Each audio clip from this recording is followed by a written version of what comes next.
एक बार की बात है, एक गरीब औरत थी जिसका नाम आयशा था। वह एक छोटे से गांव में अपने माता पिता और छोटे भाई बहनों के साथ रहती थी। उसके पिता एक किसान थे, लेकिन खेत बहुत उपजाऊ नहीं था और वे अक्सर किसी तरह का गुजारा करते थे। आयशा एक बुद्धिमान और जिज्ञासु लड़की थी।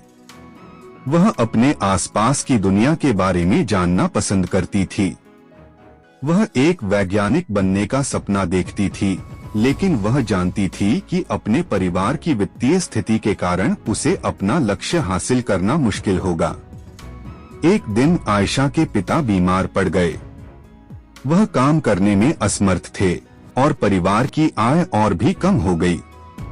आयशा को अपने परिवार की मदद करने के लिए स्कूल छोड़ना पड़ा। आयशा ने अपने परिवार का समर्थन करने के लिए कड़ी मेहनत की।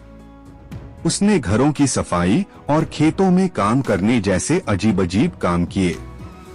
उसने स्थानीय बाजार में सब्जियां बेचना भी शुरू किया। अपनी व्यस्त दिनचर्या के बावजूद आयशा ने वैज्ञानिक बनने के अपने सपने को कभी नहीं छोड़ा। वह देर रात तक पढ़ाई करती थी और स्थानीय पुस्तकालय से किताबें उधार लेती थी। उसने घर पर भी अपने स्वयं के प्रयोग करना शुरू कर दिया। कई सालों की कड़ी मेहनत और दृढ़ संकल्प के बाद आयशा ने आखिरकार अपने सपने को हासिल कर लिया। वह विश्वविद्यालय में दाखिला लिया और वैज्ञानिक बन गईं। उन्होंने विज्ञान के क्षेत्र में महत्वपूर्ण योगदान दिया। आयशा की कहानी हम सभी के लिए एक प्रेरणा है।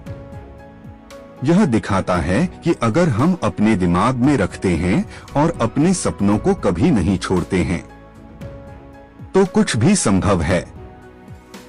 यह भी दिखाता है कि हमारे जुनून का पालन करना महत्वपूर्ण है, भले ही यह मुश्किल हो।